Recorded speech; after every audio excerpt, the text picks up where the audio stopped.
এবার অন্য প্রসঙ্গ। হাইকোর্টের রামিসা সহ অন্যান্য ধর্ষণ ও হত্যা মামলার শুনানি কখনোই মুলতবি চাইবে না রাষ্ট্রপক্ষ। মামলাগুলো বিরতিহীনভাবে চলবে বলে জানিয়েছেন অ্যাটর্নি জেনারেল রুহুল কুদ্দুস কাজল। বৃহস্পতিবার নিজ কার্যালয়ে সংবাদ সম্মেলনে অ্যাটর্নি জেনারেল বলেন, রামিসা হত্যা মামলার ডেথ রেফারেন্স শুনানি তিনি নিজেই করবেন। এছাড়া হাইকোর্টের রামিসা হত্যা মামলা পরিচালনায় রাষ্ট্রপক্ষের বিশেষ আইনজীবী প্যানেল গঠন করা হয়েছে বলেও তিনি জানিয়েছেন। এর আগে বুধবার নারী ও শিশু নির্যাতন মামলার ডেথ রেফারেন্স ও আপিল শুনানির জন্য হাইকোর্টে বিশেষ বেঞ্চ গঠন করেন প্রধান বিচারপতি। রোববার থেকে বিচারপতি ভীমদেব চক্রবর্তী ও বিচারপতি KM রাশেদুজ্জামান রাজার সমন্বয়ে গঠিত এই হাইকোর্ট বেঞ্চ বিচার কাজ পরিচালনা করবেন। সুপ্রিম কোর্ট প্রশাসনের জারি করা বিজ্ঞপ্তিতে বলা হয়, শুধুমাত্র নারী ও শিশু নির্যাতন দমন আইন সংক্রান্ত মৃত্যুদণ্ডাদেশ কনফার্মেশনের রেফারেন্স এবং একই রায় হতে উদ্ভূত সকল ফৌজদারি আপিল ও জেল আপিল অগ্রাধিকার ভিত্তিতে শুনানি করবে এই বেঞ্চ।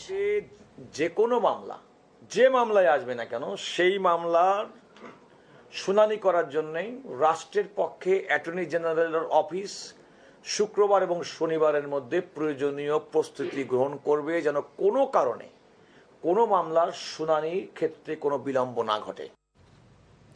চট্টগ্রামের বাকলিয়ায় 4 বছরের শিশুকে ধর্ষণের মামলার আসামি মনির হোসেনের বিরুদ্ধে দ্বিতীয় দিনের সাক্ষ্য গ্রহণ শেষ হয়েছে। মোট 6 জনের সাক্ষ্য নেওয়া হয়। সকালে চট্টগ্রামের শিশু সহিংসতা দমন ট্রাইব্যুনালের বিচারক সৈয়দা হাফসা ঝুমার আদালতে এ মামলার একমাত্র আসামি মনিরের উপস্থিতিতে দ্বিতীয় দিনের সাক্ষ্য গ্রহণ শুরু হয়। ভিকটিম শিশুর মা ও খালা সহ 6 জনের সাক্ষ্য গ্রহণ করে আদালত। এর আগে প্রথম দিন আসামি মনির হোসেনের বিরুদ্ধে সাক্ষ্য দিয়েছেন মামলার বাদী মেহেদী হাসান ও নানি কোহিনুর আক্তার, প্রত্যক্ষদর্শী সহ 9 জন। এ মামলায় মোট 22 জন সাক্ষী রয়েছেন। এর আগে গত সোমবার পুলিশের দাখিল করা চার্জশিট গ্রহণ করেছে আদালত। রাজধানীর মগবাজারের আদ্দিন মেডিকেল কলেজ হাসপাতালে 6 নবজাতকের অস্বাভাবিক মৃত্যুর ঘটনায় প্রতিষ্ঠানটির লাইসেন্স বাতিল করা হয়েছে। বিকেলে স্বাস্থ্য অধিদপ্তর থেকে ঘোষণা দেওয়া হয়। পবিত্র ঈদুল আজহার আগের দিন হাসপাতালে 6 নবজাতকের মৃত্যুর খবর বের হয়। পরে আদ্দিন ফাউন্ডেশনের মহাপরিচালক ডক্টর নাহিদ ইয়াসমিন হাসপাতালের পক্ষে আনুষ্ঠানিক ব্রিফিং করেন।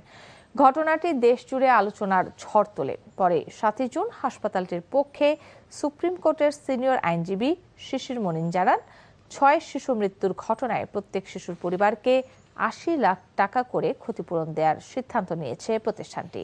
মারা যাওয়া শিশুদের পরিবারের সঙ্গে আলোচনায় যৌথভাবে সিদ্ধান্ত হয়েছে বলে তিনি উল্লেখ করেন। তবে ওই ঘটনায় হাসপাতাল কর্তৃপক্ষের ব্যাখ্যা ও অবস্থান নিয়ে সরকার সন্তুষ্ট নয় বলে জানানো হয়। দেশের বিভিন্ন সীমান্ত দিয়ে ভারতীয় সীমান্তরক্ষী বাহিনী BSF এর পুশিং চেষ্টা ঠেকাতে কঠোর অবস্থানে রয়েছে বর্ডার গার্ড বাংলাদেশ বিজিবি। নওগাঁর সাপাহার উপজেলার কলমুডাঙ্গা সীমান্তে বিজিবির টহল আরও জোরদার করা হয়েছে। যে কোনো পরিস্থিতি মোকাবিলায় ও পুশিং ঠেকাতে বিজিবি প্রস্তুত আছে। পুশিংকে কেন্দ্র করে নওগাঁর সীমান্ত এলাকায় লোকজনের মধ্যে যে আতঙ্ক কাজ করছিল তাও এখন স্বাভাবিক হতে শুরু করেছে জানায় বিজিবি। এদিকে জামালপুরের বকশীগঞ্জ সীমান্তে পুশিং করা বৃদ্ধের পরিচয় মিলেছে। সকালে আটককৃত বৃদ্ধকে বকশীগঞ্জ থানায় হস্তান্তর করেছে বিজিবি। ওই বৃদ্ধ রাজশাহীর গোদাগাড়ী উপজেলার চান্দোলাই এলাকার বাবু চন্দ্র বর্মনের ছেলে। সে গত 2 মাস ধরে বাড়ি থেকে নিখোঁজ ছিল। আইনি প্রক্রিয়ার মাধ্যমে তাকে পরিবারের কাছে হস্তান্তর করা হবে বলে জানিয়েছে পুলিশ। অন্যদিকে ব্রাহ্মণবাড়িয়ার সীমান্ত এলাকায় সতর্ক অবস্থানে রয়েছে বিজিবি। অবৈধ অনুপ্রবেশ ঠেকাতে জনসচেতনতা বৃদ্ধি সহ নানা পদক্ষেপ নেওয়া হয়েছে। গত 3 দশকে সিলেটের প্রায় 50% টিলা কেটে সাবার করা হয়েছে। রাজনৈতিক প্রভাব আর প্রশাসনের উদাসীনতায় থামানো যাচ্ছে না পরিবেশ বিধ্বংসী এমন কার্যক্রম। টিলা কাটায় ঢাল হিসেবে ব্যবহৃত হচ্ছে ভূমিহীন সাধারণ মানুষ। সিলেট থেকে সজল ছত্রীর প্রতিবেদন, ছবি তুলেছেন আনিস রহমান। সিলেট মহানগরী, শহরতলি কিংবা গ্রামাঞ্চল সব জায়গায় একযোগে চলছে টিলা কাটা। আর এই টিলা কাটায় ঢাল হিসেবে ব্যবহার হচ্ছেন ভূমিহীন সাধারণ মানুষ। অল্প টাকায় জমি দিয়ে তাদের অনেকটা বাধ্য করা হচ্ছে কাটা টিলার নিচে ঝুঁকিপূর্ণ বসবাসে। সিলেট জেলাতেই এমন ঝুঁকিপূর্ণ বসবাস করছেন অন্তত 20,000 মানুষ। বর্ষা মৌসুমে ভূমিধসে প্রাণ যাচ্ছে ঘুমন্ত মানুষের। পাওয়ার দেখায় তারা, পাওয়ার দেখাই মনে করে কাটিলা খাটিয়া রাখি দে। তো অল্প টাকার কারণে রাতে এই 500 টাকা 300 টাকা 400 টাকা রুজে রাতে গিয়া মাটি কাটে, আবার ওর পরিবার লইয়াও থাকে ওই জায়গায়। পরিবেশ দূষণে মানুষ আইরা কইরা যে আমরা বিপদ আছে, আমরা রিস্ক আছে, তারপর আমরা বিনিময়ে তাকরাম খেয়ে আমরা তো যাওয়ার জায়গা নাই ভাই। শাহজালাল বিজ্ঞান ও প্রযুক্তি বিশ্ববিদ্যালয়ের একটি ভূতাত্ত্বিক জরিপের তথ্য অনুযায়ী গত 17 বছরে সিলেটের 5 উপজেলায় কাটা হয়েছে 460টি টিলা। প্রশাসনের রুটিন অভিযানে এমন পরিবেশ বিধ্বংসী কার্যক্রম থামানো প্রায় অসম্ভব বলছেন পরিবেশ কর্মীরা। উদ্বেগ জানিয়েছেন স্থানীয় জনপ্রতিনিধিরাও। অতীতে আওয়ামী লীগের ছত্রছায়ায় আওয়ামী লীগের নাম ব্যবহার হয়েছিল, আবার বর্তমানে যারা কাটছেন তারা বর্তমান সরকারের নাম ব্যবহার করছেন, এবং আসলেই এগুলোর পিছনে যারা আছেন তারা কোনো না কোনোভাবে রাজনৈতিক পদ পদবি তাদের আছে। আমরা লোকাল প্রতিনিধিকে কনসার্ন করেছি যাতে কেউ পাহাড় টিলা না কাটে। লোকাল প্রশাসনগুলো এগুলো দেখছে, তার মধ্যে অনেক সময় ফাঁক দিয়ে অনেক পাহাড় টিলা দোষ, তো সেটার জন্য আমরা কাজ করছি। আমরা ইতিমধ্যে সিভিল প্রশাসন এবং পুলিশ প্রশাসনের সাথে কথা বলেছি, তারাও বলছে ব্যাপারটিকে একটু গুরুত্ব সহকারে দেখবে। প্রতি বছরই বাড়ছে পাহাড় টিলা কাটার প্রবণতা, বিপরীতে হচ্ছে কিছু মামলা আর গদবাঁধা জরিমানা। তবে কাটা টিলা কিংবা ভূমিহীন মানুষ কোনো সঠিক পরিসংখ্যানই নেই প্রশাসনের কাছে। সজল ছত্রী, এনটিভি নিউজ, সিলেট। গণভোটের রায় বাস্তবায়ন, জনদুর্ভোগ নিরসন ও দ্রব্যমূল্য নিয়ন্ত্রণের দাবিতে 13 জুন চট্টগ্রামে অনুষ্ঠিত হবে 11 দলীয় জোটের বিভাগীয় সমাবেশ। সকালে নগরের মহানগর জামায়াত ইসলামীর কার্যালয়ে এক সংবাদ সম্মেলনে দলটির কেন্দ্রীয় সহকারী সেক্রেটারি জেনারেল মোহাম্মদ শাহজাহান এর তথ্য নিশ্চিত করেন। তিনি অভিযোগ করেন, বর্তমান সরকার ক্ষমতায় আসার 100 দিনের বেশি সময় পার হলেও প্রত্যাশিত সংস্কার কার্যক্রমে দৃশ্যমান অগ্রগতি নেই। সরকার গণভোটের গণরায় ও জুলাই আন্দোলনের চেতনাকে উপেক্ষা করছে। এ সময় তিনি 13 জুনের বিভাগীয় সমাবেশ সফল করতে সবার প্রতি আহ্বান জানান। নারায়ণগঞ্জের বন্দরের মদনপুরে একটি ফ্ল্যাট বাসায় গ্যাস লিকেজ থেকে বিস্ফোরণে একই পরিবারের 4 জন সহ 5 জন দগ্ধ হয়েছেন। পুলিশ জানায়, সকাল 6:30টার দিকে ওই বাড়ির গ্যাস লিকেজ থেকে বিস্ফোরণ হয়। পরে প্রতিবেশীরা এসে আহতদের উদ্ধার করে হাসপাতালে নিয়ে যায়। দগ্ধরা হলেন গৃহকর্তা মান্নান, তার স্ত্রী সুলতানা, ছেলে সিয়াম ও শিশুকন্যা মিম এবং পথচারী শিশু আলী। এদের মধ্যে সুলতানার শরীরের 90%, সিয়ামের 77%, গৃহকর্তা মান্নানের 30%, মেয়ে মিম এর 41% দগ্ধ হয়েছে। Narayanganj fire service and civil defence zone 2 এর উপসহকারী পরিচালক ওসমান গনি জানায়, ওই ফ্ল্যাটে গ্যাস সিলিন্ডার ও তিতাস গ্যাস লাইন দুটোই ছিল। গ্যাস না থাকলে সিলিন্ডার ব্যবহার করতে বাড়ির সবাই। সকালে চুলা জ্বালাতে গেলে বিস্ফোরণ হয়। বৈষম্য বিরোধী ছাত্র আন্দোলনের হবিগঞ্জ জেলা শাখার সদস্য সচিব মাহাদি হাসানের উপর দুর্বৃত্তদের হামলার অভিযোগ উঠেছে। তাকে হবিগঞ্জ সদর আধুনিক হাসপাতালে ভর্তি করা হয়েছে। বৈষম্য বিরোধী ছাত্র আন্দোলনের নেতা কর্মীরা জানান, সম্প্রতি তার উপর হামলার চেষ্টার সিসিটিভি ফুটেজ যাচাইয়ের জন্য জেলা প্রশাসকের কার্যালয়ে দুপুরে লিখিত আবেদন করেন মাহদি। ফেরার পথে কার্যালয়ের প্রাঙ্গণে দুর্বৃত্তরা তার গতিরোধ করে মারধর করে। পরে আহত অবস্থায় স্থানীয়রা মাহদিকে উদ্ধার করে হবিগঞ্জ সদর হাসপাতালে নিয়ে যায়। সম্প্রতি ফেসবুকে লাইভে এসে তার উপর ছাত্রদল নেতাকর্মীদের হামলার চেষ্টার অভিযোগ তুলেন মাহদি হাসান। সাভারে 3 সাংবাদিকদের উপর হামলা মামলার প্রধান আসামি শামীম রেজাকে 2 দিনের রিমান্ড মঞ্জুর করেছে আদালত। দুপুরে ঢাকার সিনিয়র জুডিশিয়াল ম্যাজিস্ট্রেট আয়েশা সিদ্দিকার আদালতে শুনানি হয়। এ সময় পুলিশ 7 দিনের রিমান্ড চাইলে বিচারক 2 দিনের রিমান্ড মঞ্জুর করেন। গত বৃহস্পতিবার সকালে কক্সবাজার বিমানবন্দর থেকে 2 সহযোগী সহ আটক করা হয় শামীমকে। অস্ত্র মামলা, ভুয়া পুলিশ সেজে ডাকাতি সহ 11টি মামলা রয়েছে শামীম রেজার বিরুদ্ধে। এর আগে শামীমকে গ্রেফতারের ব্যর্থতার দায়ে স্বরাষ্ট্র মন্ত্রণালয়ের নির্দেশে সাভার মডেল থানার ভারপ্রাপ্ত কর্মকর্তা আরমান আলী সহ প্রত্যাহার করা হয় 4 পুলিশ কর্মকর্তাকে। বান্দরবান সদর হাসপাতালে নির্মাণ কাজ করার সময় বিদ্যুৎ স্পৃষ্ট হয়ে 2 নির্মাণ শ্রমিকের মৃত্যু হয়েছে। দুপুরে হাসপাতালের সার্ভিস ভবনে এ দুর্ঘটনা ঘটে। এলাকাবাসী ও কর্তৃপক্ষ জানায়, অন্য শ্রমিকদের সঙ্গে নির্মাণ কাজ করছিলেন শ্রমিক সাকিব ও কামরুল হাসান। এক পর্যায়ে ভবনের পাশে বৈদ্যুতিক মেইন তারের সাথে লোহার অ্যাঙ্গেলের সংস্পর্শ হলে বিদ্যুৎস্পৃষ্ট হয়ে মারা যান সাকিব ও কামরুল। খবর পেয়ে ঘটনাস্থলে উপস্থিত হয় পুলিশ ও ফায়ার সার্ভিস। মৃত 2 শ্রমিকের বাড়ি ভোলার চরফ্যাশন উপজেলায়। কাপ্তাই হ্রদে পানি স্বল্পতায় আবারও কমেছে কর্ণফুলী পানি বিদ্যুৎ কেন্দ্রের উৎপাদন। বর্তমানে এই কেন্দ্রের 2টি ইউনিট চালু রেখে 60 মেগাওয়াট বিদ্যুৎ উৎপাদন হচ্ছে। অথচ দুদিন আগেও এই কেন্দ্রের 5টি ইউনিটের মধ্যে 3টি ইউনিট চালু ছিল, যেখান থেকে প্রায় 100 মেগাওয়াট বিদ্যুৎ উৎপাদন হতো।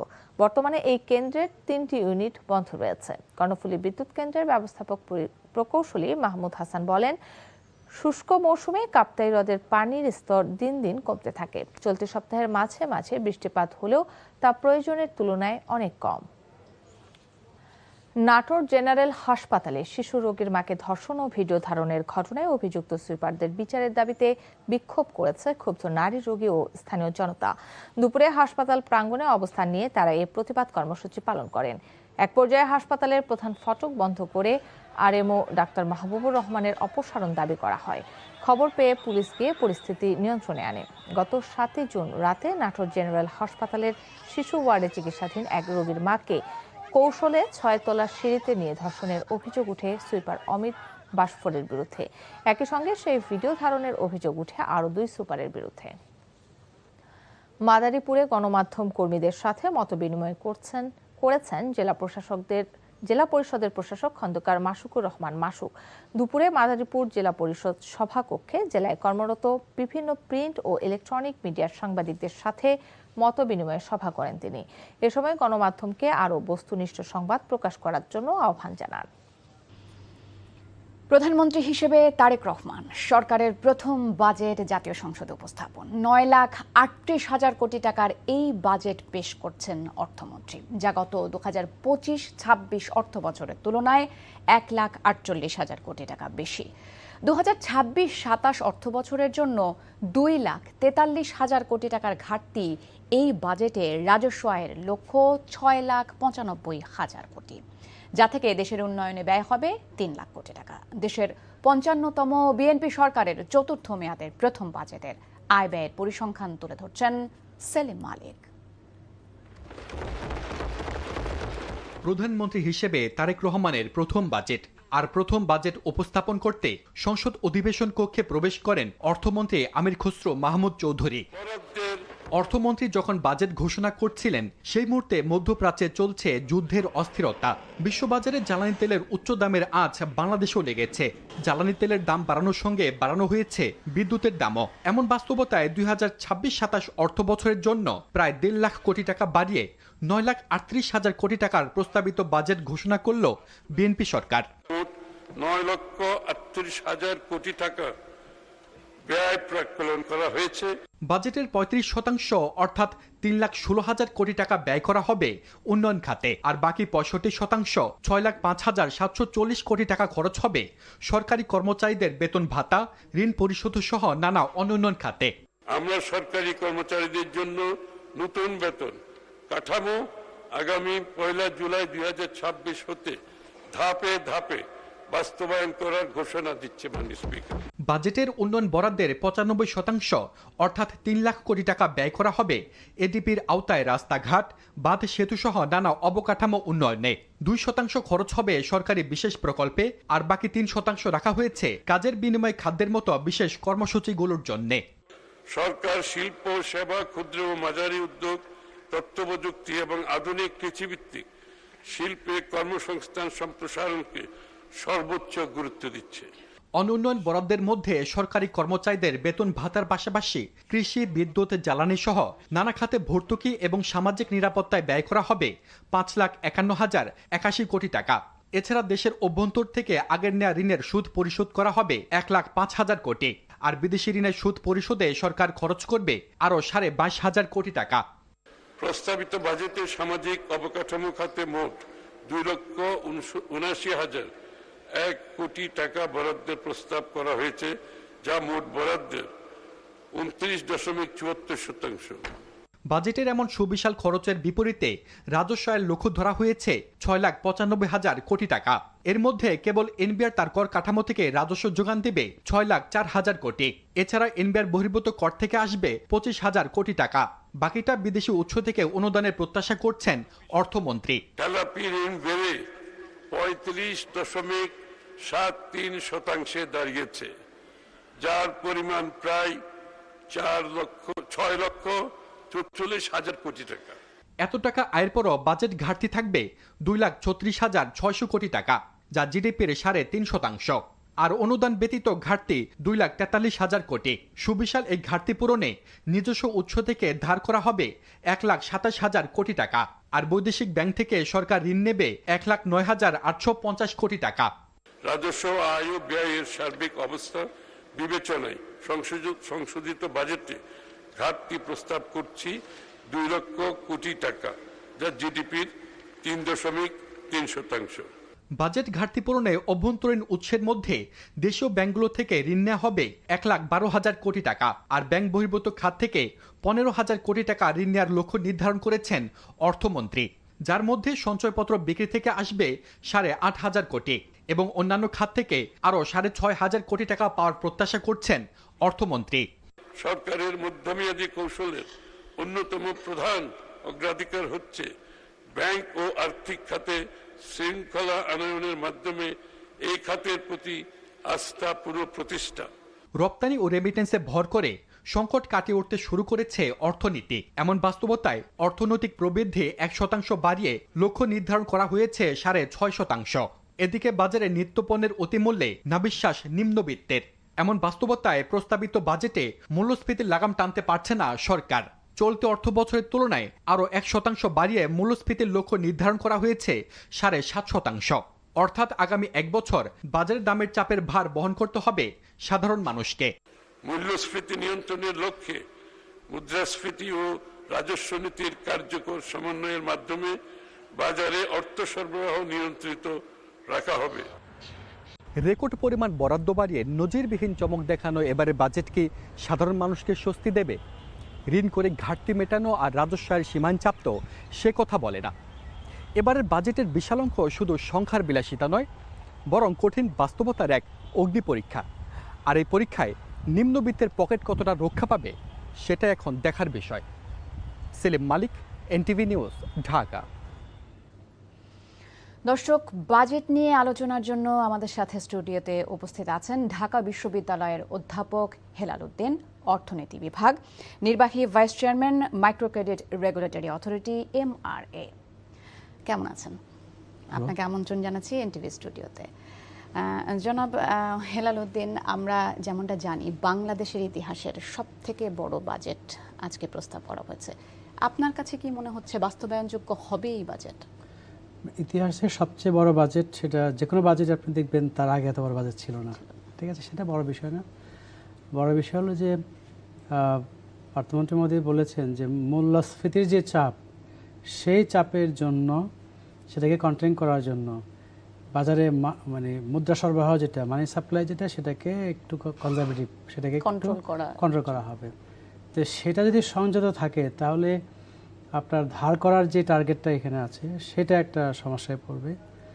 আর অর্থনৈতিক প্রবৃদ্ধির যে জায়গাটা আছে সেটা যেহেতু অলরেডি স্লো হয়ে গিয়েছে, তাহলে এই রাজস্ব কালেকশনের যে টার্গেট, আমরা যদি এই বছরে আমরা দেখি যে টার্গেট থেকে যে শর্টফল আছে 95,000 কোটি টাকা, যে শর্টফল আছে সেই হিসাবে খুব কঠিন হবে। কিন্তু যেটা বোঝা যাচ্ছে সেটা হলো নির্বাচনী ইশতেহারের দিক থেকে যে কমিটমেন্টগুলো ছিল, প্রতিশ্রুতি, সেই প্রতিশ্রুতির একটা রিফ্লেকশন এই বাজেটে রাখতে চাচ্ছেন। এবং পরের দিকে আভ্যন্তরীণ খাত থেকে সংগ্রহ কতটা করতে পারবে, বাহির থেকে কিন্তু প্রায় রাফলি $9 বিলিয়ন বাহির থেকে চিন্তা করছে আনার, সেটা একটা টাফ চ্যালেঞ্জ এই মুহূর্তে। এখন চ্যালেঞ্জটা গভর্নমেন্ট নিয়েছে বাস্তবায়নের দিক থেকে শুধুমাত্র আভ্যন্তরীণ বিষয় না, এর বাইরে কিন্তু বৈশ্বিক কিছু বিষয় আছে, যেমন হরমুজ প্রণালী এসে যেভাবে আমাদেরকে চাপ দিবে আমাদের কিন্তু ধারণা ছিল না। তো এই সব কিছু মিলে কোন জায়গায় যাবে, এবং সত্যিই আপনার প্রান্তিক মানুষের সাপোর্ট দেওয়ার জন্য যে নিরাপত্তা বেষ্টনের দিক থেকে যে ফ্যামিলি কার্ড থেকে শুরু করে অন্যান্য যে সুবিধাগুলো আছে এগুলো অ্যাপ্রিসিয়েবল। কিন্তু প্রশ্ন হলো যে ব্যাপক হারে করতে গেলে যে অর্থায়ন দরকার, সেটা সংস্থান রাখা হয়েছে, সেটা বাস্তবায়ন করার ক্ষেত্রে আর অনেকগুলো চ্যালেঞ্জ থাকবে। আপনি ধার করার যে বিষয়টি বলছিলেন, অর্থমন্ত্রী বারবার একটা বিষয় উল্লেখ করেছেন যে ব্যাংকিং খাতে ঋণের বোঝা উনি কমাতে চান। উনি বলেছেন যে ঋণের বিষয়টা থেকে আস্তে আস্তে ওনারা সরে আসতে চান। এটা কি আসলে সম্ভব হবে বাংলাদেশের অর্থনীতির প্রেক্ষাপটে? না, একটা কথা হলো আপনার যে ব্যাংকিং খাত থেকে ঋণ করলেন কি করলেন না, আপনাদের অনেক আগে দেখবেন যে অনেক বছর ধরে আমরা সঞ্চয়পত্র দিয়ে সরাসরি নিয়ে আসি। প্রশ্নটা হলো যে 17 কোটি কিংবা 18 কোটি মানুষের টোটাল যে সঞ্চয়, সেই সঞ্চয়টাই কিন্তু আপনার বিনিয়োগে যাবে। উনি বলেছেন উনি বন্ডের দিকে মনোযোগ দিতে চান। সব কিছুই কিন্তু আপনার মানুষের সঞ্চয় থেকে আসবে, বাহির থেকে যদি না আসে তাহলে ভিতরে যে আমাদের সকলের যে সঞ্চয় সেই সঞ্চয়টা থেকে আসবে। উনি একটা কথা খুব ক্রিটিক্যাল বলেছেন যে ব্যাংকিং খাতে আস্থা ফেরানো, যেটা তো যদি আস্থা ফেরাইতে হয় তাহলে সেক্ষেত্রে কিন্তু আবার ওখানে একটা ব্যাপার আছে যে আস্থা ফিরবে যদি ওই সুদের হারের ক্ষেত্রে, যেটা আপনার যদি মানির সরবরাহ যদি আপনি খুব বেশি অ্যাগ্রেসিভলি না বাড়ান, আপনি সংযত থাকেন, তাহলে ইন্টারেস্টটা একটু বেশি থাকবে, সেটা খানিকটা আস্থা ফিরিয়ে রাখবে। কিন্তু সেটা তো আবার মানির ফ্লো যদি কম থাকে, যদি ঋণ ক্রিয়েশন কম হয়, তাহলে মানুষ যদি সুবিধাটা না পান, তাহলে এখন এটা অনেকগুলো বিষয় এখানে আছে। এবং বাহির থেকে আপনার রেমিটেন্সের ফ্লো কতটা থাকবে এবং আমাদের এক্সপোর্টের গ্রোথ কতটা হবে, কারণ বাইরে থেকে যে ডলারগুলো যখন আসে, সেটা রেমিটেন্স থেকে আসুক আর এক্সপোর্ট থেকে আসুক, সেই ডলারগুলো কিন্তু আপনার লোকাল ইকোনমিতে আপনার আমাদের সঞ্চয়ের মাধ্যমে আমানত তৈরি করে। সেই আমানতটাই ব্যাংকে আমানতের বিপরীতে কিন্তু ঋণ তৈরি করা হয়। ফলে সেগুলোর গতিধারার উপর নির্ভর করবে যে কোন জায়গায় গিয়ে আমরা দাঁড়াবো। অর্থমন্ত্রী পুঁজিবাজারের বিষয়টি উল্লেখ করতে চেয়েছেন। উনি বলতে চেয়েছেন যে বিএনপির যে সময়গুলো ছিল, এই সময়গুলোতে পুঁজিবাজারে এরকম ধস কখনো নামেনি। উনি আবার আশাবাদ ব্যক্ত করেছেন যে এই বাজেটের পর পুঁজিবাজার আবার ভালো অবস্থায় যাবে। অর্থমন্ত্রী মহোদয় একটা কথা খুব সুন্দর করে বলেছেন, শুধু এই বাজেট বক্তৃতা না, তার আগেও, যে দীর্ঘমেয়াদী বিনিয়োগ যেটা, তার ফাইন্যান্সিং হইতে হবে ক্যাপিটাল মার্কেট থেকে, ইকুইটি বেসড, আর ওয়ার্কিং ক্যাপিটালটা আসবে ব্যাংক থেকে। কারণ ব্যাংকে মানুষ অল্প সময়ের জন্য যে সঞ্চয় রাখে, আমানত রাখে, তার এগেনস্টে এই দীর্ঘমেয়াদী ঋণ দেওয়া যাবে না। সেজন্য উনি বারবারই বলছেন যে এটাকে ইফেক্টিভ করতে হবে। ফলে রাজস্ব খাতের যে পলিসি, সেখানে অনেক বেশি কিছু করণীয় থাকে না, বাট ওনার একটা প্রতিশ্রুতি বাজেটে কিন্তু বক্তৃতায় আছে যে এই সেক্টরটাকে খুব লাইভ করা হবে, বিভিন্ন ধরনের পলিসি নেওয়া হবে। ফলে বরাদ্দের দিক থেকে স্পেসিফিক কিছু নয়, কিন্তু পলিসির দিক থেকে একটা কমিটমেন্ট আছে। এখন এটা কতটা বাস্তবায়ন হয় এবং কোন লেভেলে পলিসি নেন, সেটার উপর নির্ভর করবে কতটা। আমাদের অপেক্ষা করতে হবে আসলে এই বাজেট বাংলাদেশের অর্থনীতিকে কোথায় নিয়ে যায়। ডক্টর হেলাল উদ্দিন, আপনাকে অসংখ্য ধন্যবাদ জানাচ্ছি এনটিভি স্টুডিওতে আসবার জন্য, সময় দেওয়ার জন্য। আপনাকে ধন্যবাদ এবং দর্শকবৃন্দকে। বাজেটে সরকারের নীতি কাঠামোকে ইতিবাচক হিসেবে দেখছেন অর্থনীতিবিদরা, তবে তা বাস্তবায়নে আর্থিক কাঠামোর দুর্বলতা রয়েছে বলেও মনে করেন তারা। ঋণের বোঝা থেকে বেরিয়ে আসার পরামর্শ অর্থনীতিবিদদের। নীতি কাঠামো নিঃসন্দেহে খুবই শক্তিশালী এবং সেই অর্থে সূক্ষ্মভাবে বিচক্ষণের সাথে তৈরি হয়েছে, কিন্তু এই নীতি কাঠামোকে বাস্তবায়ন করার জন্য যে আর্থিক ভিত্তি, যে আর্থিক কাঠামো, সেটা অত্যন্ত দুর্বল। কারণ এটার জন্য প্রয়োজনীয় অর্থ নেই এবং যে অর্থের প্রাক্কলন করা হয়েছে সেটা খুব বাস্তবসম্মত বলে মনে হয় না। সবচেয়ে বড় কঠিন কাজ হচ্ছে বাজেট বাস্তবায়নের জন্য যে সম্পদের প্রয়োজন, অর্থের প্রয়োজন, সেটা আপনার এনবিআর কতটা সফলভাবে করতে পারবে সেদিকে আমাদেরকে লক্ষ্য রাখতে হবে। সঙ্গে সঙ্গে আমি আরেকটা জিনিসও গুরুত্ব দিচ্ছি, সেটা হচ্ছে বড় খরচটাই বড় কথা না, খরচের গুণগত মান নিশ্চিত করা, যাতে অপচয় না হয়, দুর্নীতি না হয় এবং সুষ্ঠু ব্যবহার হয়, দক্ষ ব্যবহার হয়। কর্জের মধ্যে ডুবে যাচ্ছে, এটা যদি লাগাম টেনে ধরতে পারে পরিচালনা ব্যয় সরকারের, তাহলে অবশ্যই এটা সাফল্য দেখা দিবে। আর জিডিপি গ্রোথ রেট বর্তমানে 3.4 বা 3.5, এখান থেকে 5.5-এর মধ্যে তো অবশ্যই নিতে হবে। মূল অর্থনীতি যদি সামনে না এগোয়, তাহলে ওই যে সামাজিক নিরাপত্তা যে সমস্ত স্কিমের কথা বলেছে এগুলো ভালো, সেগুলো তখন হবে এটা কি মানুষের ওই যে ইনফ্লেশন হবে এবং মানুষের পক্ষে জীবন ধারণ করা কঠিন হয়ে যেতে পারে। বাজেট প্রস্তাবের পর কমতে পারে ভোগ্যপণ্য, শিশু খাদ্য ও সার বীজ সহ কিছু পণ্যের দাম। সবচেয়ে বড় সুখবর খাদ্যপণ্য আমদানিতে। স্বাস্থ্যসেবা সহজলভ্য করতে অতিরিক্ত শুল্ক কমছে চিকিৎসার সরঞ্জাম আমদানিতে। যোগাযোগ প্রযুক্তি খাতেও আছে স্বস্তির বাতাস। যথারীতি বাড়তে পারে তামাকজাত পণ্য, বিদেশি প্রসাধনী, বিদেশি খাদ্যপণ্যের দাম। নাজিবুর রহমান জানাচ্ছেন বিস্তারিত। ইতিহাসের সবচেয়ে বড় বাজেটের প্রভাব পড়তে যাচ্ছে আগামী অর্থ বছরে। গ্রাহক পর্যায়ে অনেক পণ্য ও সেবায় স্বস্তি মিললেও বিলাসী জীবনযাপনে খরচ বাড়বে। বাজেটে অগ্রাধিকার দেয়া হয়েছে দেশীয় শিল্পের সুরক্ষা আর সাধারণ মানুষের জীবনযাত্রার ব্যয় কমানো। সে লক্ষ্যে গম, আলু, পেঁয়াজের মতো 60টি পণ্য আমদানিতে শুল্ক 1.5% থেকে কমিয়ে 0.5% করার প্রস্তাব করা হয়েছে। এতে এসব পণ্যের দাম কমার পাশাপাশি কমবে সার, কীটনাশক, ভোজ্য তেলের দাম। শিল্পের কাঁচামাল আমদানিতে উৎস কর 5% থেকে কমিয়ে 4% করার প্রস্তাবনা আছে। কমবে শিশু খাদ্য ও পশু খাদ্যের দামও। স্বর্ণের দাম নিয়ে আছে বড় স্বস্তি। এ খাতে উৎস কর ৫% থেকে কমিয়ে ০.৫% করার প্রস্তাবের সাথে আছে ভ্যাট কমানোর প্রস্তাব। চিকিৎসা খাতে বিশেষ নজর থাকছে এবার। কিডনি ডায়ালাইসিস ফিল্টারের ৫% আগাম কর প্রত্যাহার করেছে সরকার। হার্টের রিং ও চোখের লেন্সের উপর ১০% কর প্রত্যাহারের প্রস্তাব দিয়েছে তারা। কমতে পারে বেশিরভাগ চিকিৎসা সরঞ্জামের দাম, ক্যান্সারের চিকিৎসা ব্যয় ও বিশেষ চাহিদা সম্পন্ন ব্যক্তিদের পণ্য বা সরঞ্জাম। মোবাইল ফোন ব্যবহারকারীদের জন্য আছে সুখবর। কমছে মোবাইল ফোন উৎপাদন ও কাঁচামালের ব্যয়। সিম কার্ডের দামও এবার কমবে। বিদ্যুৎ ক্রয়ের উৎস কর কমানোর প্রস্তাব থাকলেও গ্রাহক পর্যায়ে ৫% রেয়াত কর থাকছে এবারও। আছে সৌর বিদ্যুৎ উৎপাদনে কর অব্যাহতির প্রস্তাব। ইলেকট্রিক বাস, ট্রাক ও মোটরসাইকেল ব্যবহারে উৎসাহ দিতে এসব পণ্য উৎপাদনে কর অব্যাহতি থাকছে। দাম কমবে কম্পিউটার সামগ্রী, এটিএম কার্ড সহ আরও কিছু পণ্যের।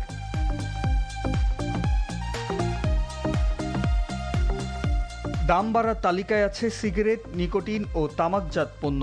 সিগারেটের কাঁচামালে বসছে ৩০০ থেকে ৩৫০% সম্পূরক শুল্ক। এছাড়াও অ্যালকোহল ও মদ জাতীয় পানীয়র দামও বাড়ছে। লিটার প্রতি দেশীয় মদে বসবে ৫০০ টাকা ভ্যাট। কাজু বাদাম, হিমায়িত মাছ আমদানিতে শুল্ক বাড়ার প্রভাব পড়বে দামেও। বহুতল ভবন কিংবা আবাসন তৈরি করতে যারা পরিকল্পনা করছেন তাদের জন্য আছে বিপত্তি। রডের উৎপাদনে ভ্যাট বাড়ছে অন্তত ১০%। উচ্চবিত্তদের বিলাসী পণ্যে আমদানিতে ব্যয় বাড়বে। এতে বিদেশি প্রসাধনী সামগ্রী ও বিলাসী পণ্যের দাম বাড়বে। এত সব আয়োজনের পর এই বাজেট জনজীবনে কতটা স্বস্তি ফেরায় তার অপেক্ষায় সাধারণ মানুষ। Najibur Rahman, NTV news, Dhaka. সামষ্টিক অর্থনীতিতে স্থিতিশীলতা ফেরানো, মূল্যস্ফীতির পাগলা ঘোড়ায় লাগাম টানা এবং প্রবৃদ্ধি অর্জনের লক্ষ্যে প্রস্তাবিত বাজেটে প্রধান অগ্রাধিকার 10টি খাতে। এগুলোকে প্রধান কর্মপথ হিসেবে নির্ধারণ করা হয়েছে প্রস্তাবনায়। সবার জন্য উন্নয়ন নীতি গ্রহণের মাধ্যমে স্বাস্থ্য, শিক্ষা, জ্বালানি নিরাপত্তা নিশ্চিতের পাশাপাশি বিনিয়োগ ও উৎপাদনকে দেওয়া হয়েছে প্রাধান্য, জানাচ্ছেন হাসান মাহমুদ।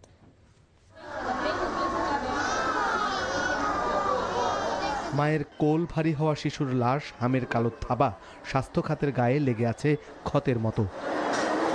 এমন বাস্তবতায় প্রস্তাবিত বাজেটে স্বাস্থ্য খাতে বরাদ্দ প্রায় দ্বিগুণ বাড়িয়ে করা হয়েছে ৬৯,৪০৯ কোটি টাকা। সার্বজনীন স্বাস্থ্যসেবা নিশ্চিত করে গ্রামীণ ও প্রান্তিক জনপদে সেবা পৌঁছানো এবং স্বাস্থ্য প্রযুক্তি শিল্পের বিকাশকে দেয়া হয়েছে প্রাধান্য। আমরা স্বাস্থ্য খাতে সরকারি বিনিয়োগ পর্যায়ক্রমে ও ধারাবাহিকভাবে বৃদ্ধি করে জিডিপির ৫% উন্নীত করার লক্ষ্য নির্ধারণ করেছে।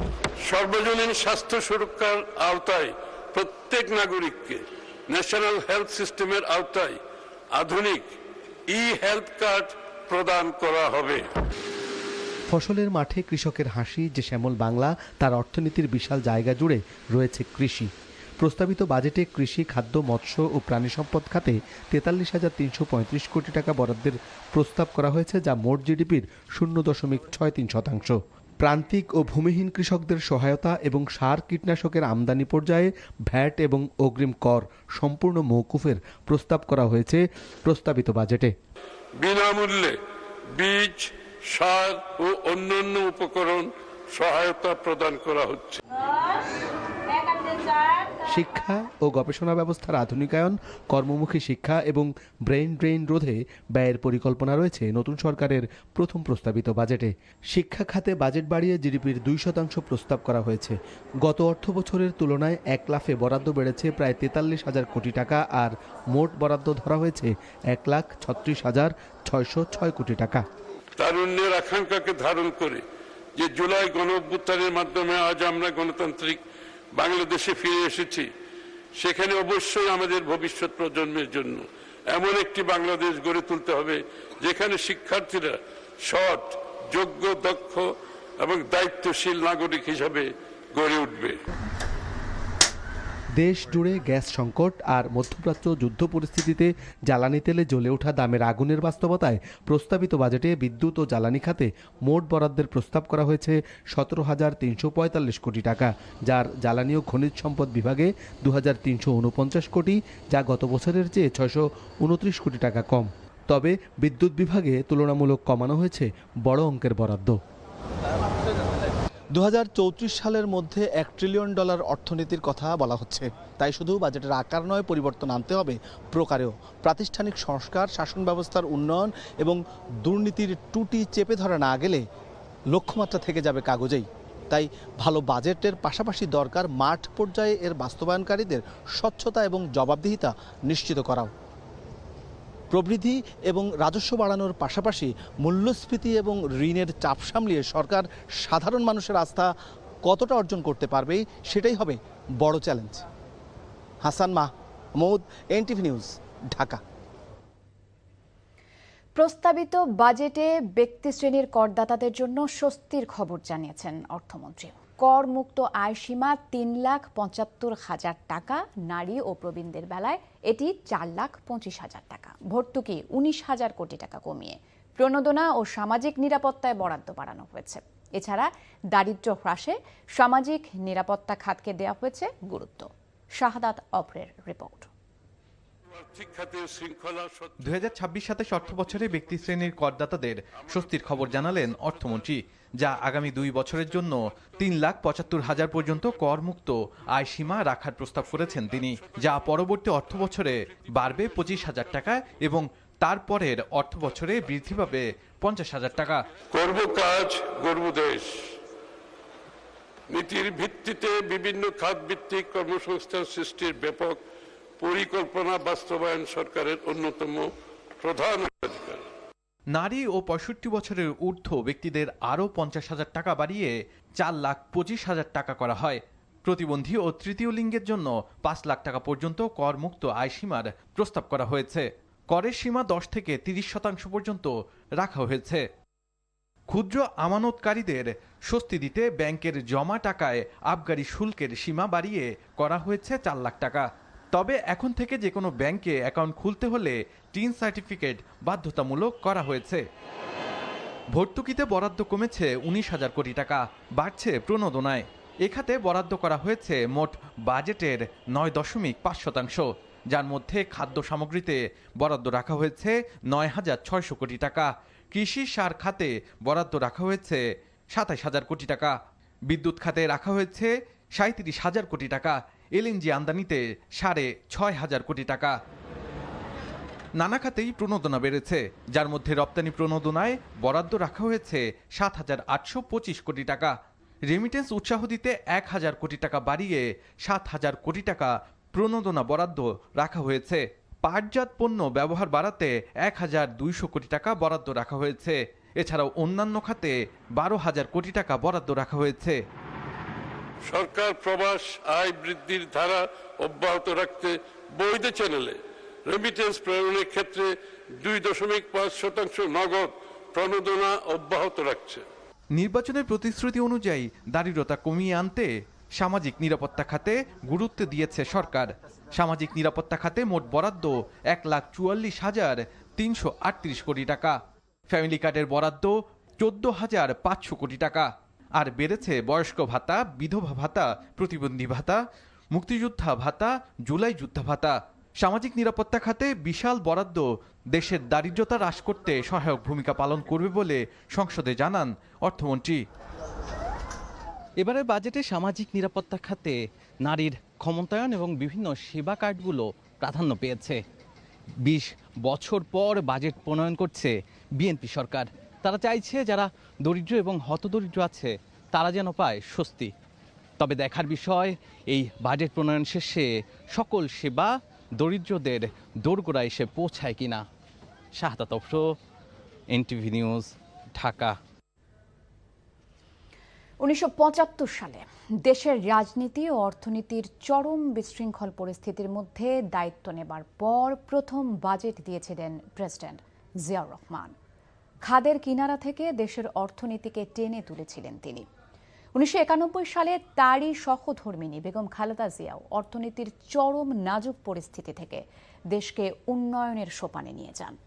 আবারও 2001 সালে ক্ষমতায় এসে আরও 5টি বাজেট দেয় বেগম জিয়া সরকার। এবার সবচেয়ে বড় পরীক্ষার সম্মুখীন জিয়াউর রহমান ও বেগম খালেদা জিয়ার সন্তান তারেক রহমান।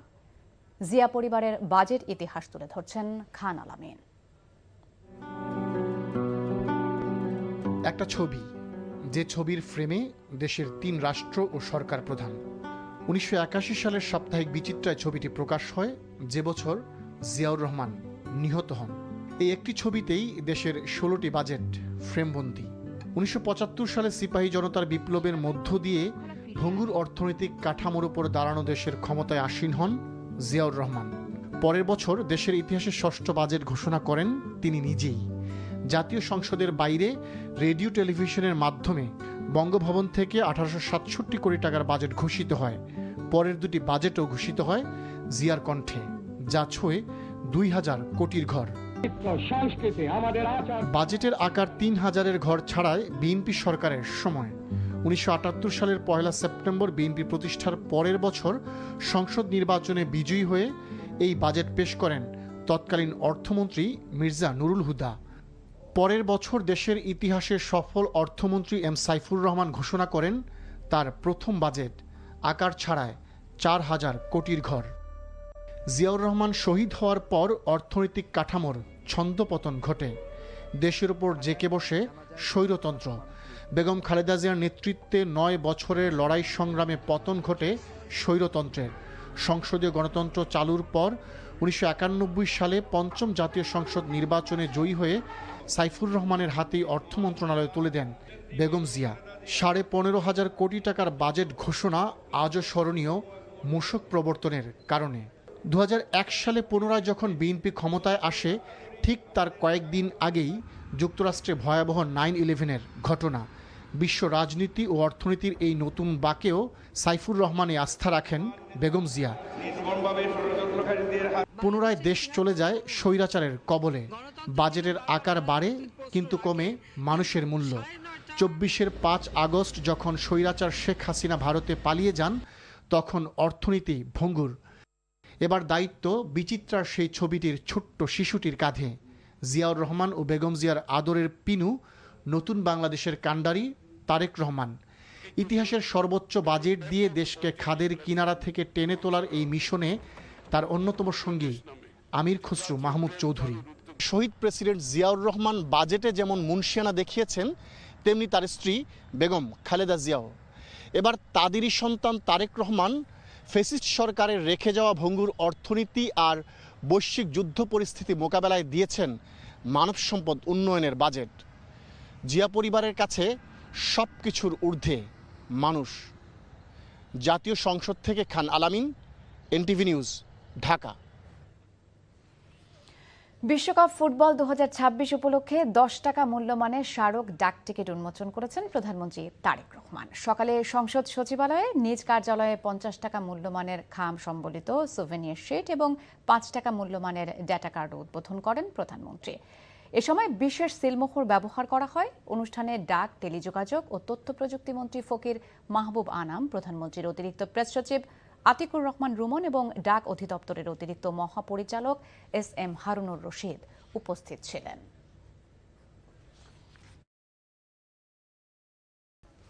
অস্ট্রেলিয়ার বিপক্ষে 3 ম্যাচ টি20 ও জিম্বাবুয়ের বিপক্ষে একমাত্র টেস্টের জন্য দল ঘোষণা করেছে বাংলাদেশ। যথারীতি টি20 দলের নেতৃত্বে থাকছেন লিটন দাস। গত সিরিজে ডাক পাওয়া আব্দুল গফফার সাকলাইন খেলবেন এই সিরিজেও।